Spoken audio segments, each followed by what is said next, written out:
तो अपने हाथ खोल के जब देखोगे ना तो यहाँ आपको लकीरें दिखाई देती हैं, किस्मत की लकीरें। पर इससे आगे क्या है? आपकी उंगलियां। उंगलियां क्या है? कर्म। तो भाग्य से आगे है कर्म, उंगलियां। तो अगर अपनी उंगलियां ठीक चलाओगे, अपना कर्म ठीक चलाओगे, तो ये जो पीछे भाग्य है तो अपने आप सौभाग्य बदल जाएगा।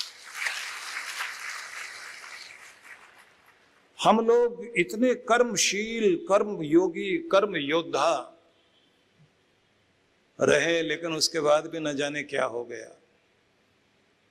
इतने इतने डराने वाले पहुंच गए, सारे राहु केतु हमारे पीछे, और वो भी हिंदुओं के पीछे। क्यों इतने कमजोर बन गए हो भाई? गीता को पढ़ते हो और कर्म को पढ़ते हो, कर्म सिद्धांत को जानते हो, तो भरोसा करो अपने भगवान में और भरोसा करो अपने कर्म में। डरने की किसी से कोई जरूरत नहीं है। ज्योतिष शास्त्र का सहारा लिया जा सकता है, लेकिन सहारा लेने का मतलब यह नहीं है कि डरपोक बन जाओ। असल में तो मैं सीधा कहूंगा आपसे, कृष्ण भगवान जब ये कहते हैं कि सुख दुख हानि लाभ द्वंद्व जितने भी संसार के हैं, इनमें जो अपना संतुलन बनाएगा, अमृत तो उसके लिए है, जिंदगी का आनंद तो उसके लिए है, और जो कमजोर पड़ेगा उसके लिए जिंदगी में कुछ भी आनंद नहीं है। इसलिए संतुलन बनाना सीख जाइए। यह बहुत ऊंची बात है, बहुत महत्वपूर्ण संदेश है। आप सोचिए, आपका ये शरीर भगवान ने, कबीर ने लिखा ना, इस घट के अंदर बाग बगीचे, इसमें सृजनहारा। इसी में बाग बगीचे हैं आपके शरीर के अंदर, और बनाने वाला भी इसी के अंदर बैठा हुआ है। तुम्हारा परमात्मा तुम्हारे साथ चलता है, तुम्हारा परमात्मा तुम्हारे हृदय में बैठा है। बस अपने परमात्मा को जागृत करने की आवश्यकता है, उसकी शक्तियों को उद्बुद्ध करने की आवश्यकता है। अपने ध्यान के द्वारा हर दिन अपने परमात्मा को जागृत करने की कोशिश करनी चाहिए। कहते हैं ना कि दुनिया से बात करनी हो तो फोन की जरूरत होती है, सबके पास है ना। दुनिया से बात करने के लिए फोन की जरूरत है, और भगवान से बात करने के लिए मौन की जरूरत है, मौन बैठने की जरूरत है।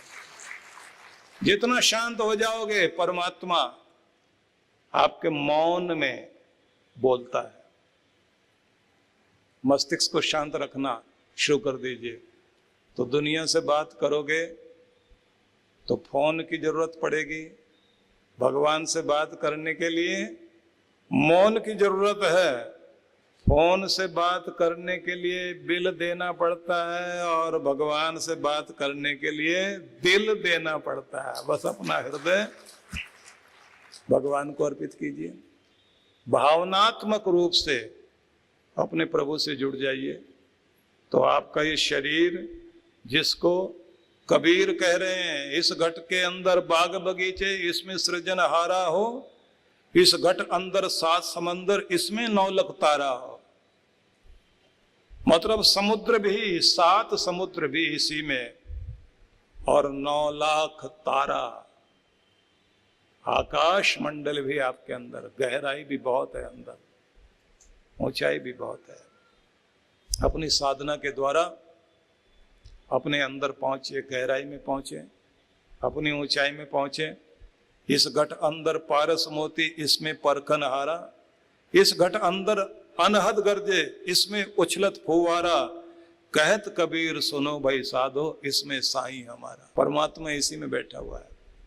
तो आप सबके अंदर ही बाग बगीचे हैं। बाग बगीचे से मतलब है जहां जाकर खिले हुए फूलों को देखकर आपके चेहरे पर मुस्कुराहट आए और आप खुश हो जाएं, तो वो जगह होती है बाग बगीचा। लेकिन खुश तब होते हैं जब आपके अंदर का भी बाग बगीचा हरा भरा हो। जब आपका मन अंदर से हरा भरा हो तो बाहर का बाग बगीचा आनंद देता है। अंदर अगर उदास है तो बाहर का बगीचा आनंद नहीं देता है। कबीर कहते हैं अंदर का बगीचा हरा भरा करिए, अंदर फूल खिलाइए तो बाहर फूल महसूस होंगे। तो क्या करना चाहिए? आप देखते हैं ना आजकल लोग सेल्फी वगैरह के चक्कर में बहुत रहते हैं। सेल्फी को हिंदी में क्या बोलेंगे, खुद खींचू कह लीजिए। तो चेहरा उसके आगे मुस्कुराता हुआ करेंगे, कितने सेकंड के लिए, 10, 15, 17 सेकंड। जितना मुस्कुराएंगे फोटो अच्छा आएगा ना। तो आप जानते हैं कि अगर अपने चेहरे को सुंदर दिखाना है तो मुस्कुराहट लाइए। तो ये भी समझ में आया कि अगर पूरी जिंदगी को सुंदर बनाना और खुशहाल रखना है तो अपने अंदर भी मुस्कुराहट लाइए, बाग बगीचा अंदर खिलाइए। तो क्या कहते हैं हम लोग, हम खुश तो रहना चाहते हैं पर कोई रहने ही नहीं देता, परिस्थितियां ऐसी। बच्चा क्यों खुश रह पाता है, 300 बार पूरे दिन में मुस्कुराता है बच्चा। कारण जान लीजिए। ज्यादातर जवान आदमी फ्यूचर की बात करते हैं और बूढ़ा पास्ट की बात करता है, बीते हुए समय की बात करता है। जवान को भविष्य की चिंता है, बूढ़ा पुरानी बातें याद करके दुखी है। इतने सुखी थे, इतना कुछ था हमारे पास, आज हम कहां पहुंच गए। शरीर ठीक नहीं है, तन ठीक नहीं है, शरीर में बीमारियां हैं, बच्चे बात नहीं सुनते, नींद ठीक नहीं आती। तो एक का ध्यान पास्ट में, एक का ध्यान फ्यूचर में, दोनों ही चिंतित। और बच्चे को देखिए, उसके पास ना पास्ट है ना फ्यूचर है, जो कुछ है वो वर्तमान है, उसी में आनंदित है। तो जिसने अपने वर्तमान में खुश रहना सीख लिया वो अपनी जिंदगी में खुशहाल है, नहीं तो कभी खुश नहीं होगा। सिकंदर से उसके गुरु ने एक उपदेश दिया था और कहा था कि ये जो मैं कह रहा हूं ये तुम्हारी पूरी जिंदगी में काम आएगा। तो उसमें एक बड़ी कमाल की बात उसने ये कही थी कि ये दुनिया पूरी अपने छोटे छोटे घेरों में जीती है, दायरे खींच लिए लोगों ने, और उसी गोल घेरे में घूमते घूमते पूरी जिंदगी बिता देते हैं। अलेक्जेंडर को उसने कहा था, अरिस्टोटल ने, कि अगर कुछ बड़ा बनना चाहता है पहले अपने अंदर से बड़ा बनाओ और घेरे तोड़कर बाहर निकलो। अपने घेरे को तोड़ो और बाहर निकलो और अपने संपूर्ण विस्तार पर ध्यान दो। कितना फैल सकते हो, कहां तक जा सकते हो। ऊंची उड़ान भरना सीखो, छोटा बनकर मत जीना। छोटे छोटे दायरों में अगर जिंदगी को कैद कर लिया तो तुम कभी ऊंचे नहीं जा सकते। ऊंची उड़ान भरना शुरू करो। पूरी मनुष्य जाति के लिए कुछ करने वाले जरूर बन जाना। छोटे से परिवार के लिए जिंदगी जीने से तो बड़ा नहीं हो सकता। पूरी मनुष्य जाति के लिए अगर कुछ कर पाएगा तो तेरी जिंदगी ऊंची हो सकेगी। इसलिए अपने दायरे से बाहर निकलना। जरा सोच के देखिए, हम लोगों ने भी अपने अपने छोटे छोटे दायरे बना रखे हैं और वो जो दायरे बना रखे हैं उनमें हम इस तरह से बंधे हुए हैं, बस इतना ही मेरे से उम्मीद रखना, इससे ज्यादा नहीं। यही कर सकता हूं, इससे ज्यादा कुछ नहीं करूंगा। बस ऐसी जिंदगी जाएगी मेरी, इससे ज्यादा तो कुछ होने वाले नहीं है। न जाने हम क्या क्या अपने मन में सोच के बैठ जाते हैं और बस एक दायरे में, एक घेरे में घूमते घूमते, सीमा में रहते रहते एक लिमिटेशन बना लेते हैं अपने। कुछ लोग ये कहते हैं इस उम्र में अब क्या होने वाला। वो जब जवान थे तब भी ऐसे बोलते थे, जब बूढ़े हो गए तब भी ऐसे बोलते हैं, और जब बच्चे थे तब भी ऐसे बोलते थे। इस उम्र में क्या होने वाला। हिम्मत करिए। कुछ चीजें आपको सोचनी होंगी, जैसे मैं बताऊंगा आपको। एक संभव शक्ति है आपके पास, एक संभाव्य शक्ति है। एक जो आप अपने मन में सोचते हैं कि मैं यहां तक जा सकता हूं। एक और शक्ति है जिसको आप नहीं जानते, आपका गुरु जानता है, जो ये जानता है कि ये यहीं तक नहीं यहां तक जा सकता है। मतलब ये, आपसे कोई पूछे कि कितना वेट उठा सकते हो, तो आप बोलोगे 20 किलो, ज्यादा से ज्यादा 20 किलो। अच्छा, और कोशिश करें तो कितना? बोले साहब रोज कोशिश करूंगा, अभ्यास करूंगा, 25 तक जा सकता हूं।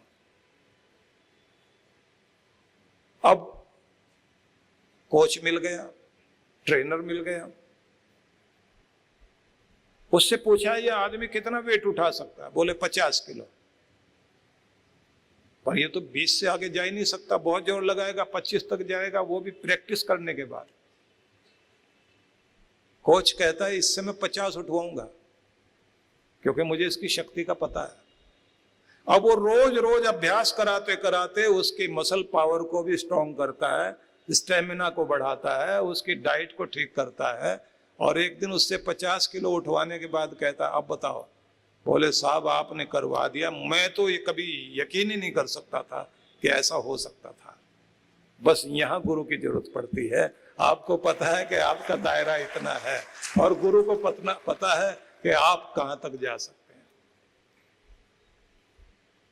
इसलिए जीवन में यह माना जाता है कि अगर खुद के अनुसार चलोगे तो एक छोटे से दायरे में जिंदगी जियोगे, और गुरु के साथ जुड़ गए तो तुम्हें पता भी नहीं कि तुम कहां तक जा सकते हो। तो हर दिन आपको सबसे पहले तो अपने शरीर के लिए कुछ थोड़ा सा त्याग करना पड़ेगा। नियम बना लीजिए कि सवेरे आप जल्दी उठेंगे और कार्डियो एक्सरसाइज सबसे पहले करेंगे। मतलब तेज तेज चलिए, थोड़ा अगर आप रनिंग कर सकते हैं तो जरूर करिए। उसके बाद थोड़ी स्ट्रेचिंग, बॉडी को लचीला बनाने के लिए, फ्लेक्सिबल बनाने के लिए। जब तक आप मुड़ते रहते हैं, पूरा शरीर मुड़ता रहता है, तब तक आपकी उम्र कितनी भी हो जाए आप जवान हो।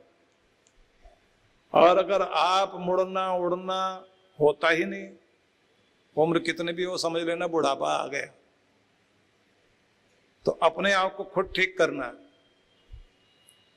कार्डियो एक्सरसाइज और शरीर को फ्लेक्सिबल बनाने के, लचीला बनाने के लिए योगासन। 2 बातें हुई। अब तीसरी चीज प्राणायाम सबको करना चाहिए नियम पूर्वक। 4, 5, 7 प्राणायाम तो सब कोई सीख सकते हैं, सामान्य है। प्राणायाम नियम पूर्वक और अच्छी नींद और पानी की मात्रा ज्यादा, इतना अगर आप अपना शुरू कर सकते हैं।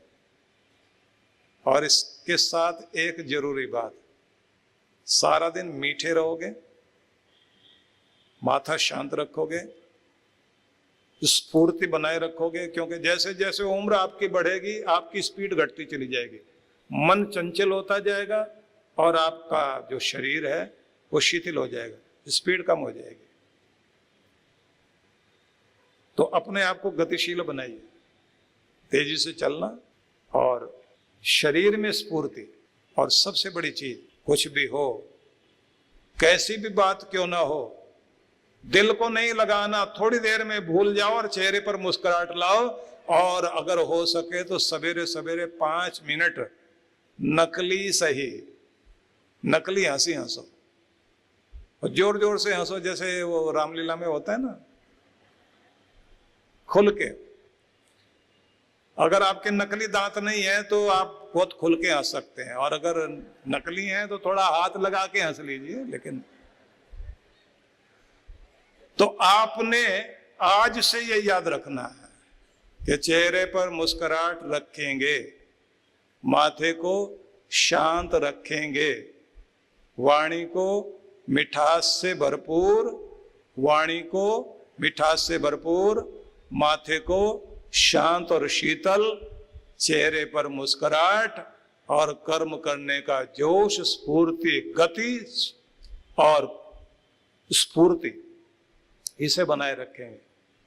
ये जो 4 बातें मैंने बताई ना, 40 दिन का वायदा कर लीजिए मेरे साथ कि 40 दिन तो आज से लगातार माथा शांत रखेंगे, चेहरे पर मुस्कुराहट रखेंगे, वाणी मीठी रखेंगे और कर्म करने का जोश बनाए रखेंगे। जैसे बच्चे दौड़ते भागते नजर आते हैं, ऐसे थके थके नहीं, स्फूर्ति से भरपूर रहेंगे। तो 40 दिन के लिए कितने लोग वचन देने को तैयार हैं? अब हाथ खड़े करना, आधा आधा नहीं है, पूरे दोनों हाथ खड़े करिए एक बार। पक्का 40 दिन तैयार हैं? चलिए, मेरी तरफ से भी बहुत बहुत बधाई है, ताली। हाँ,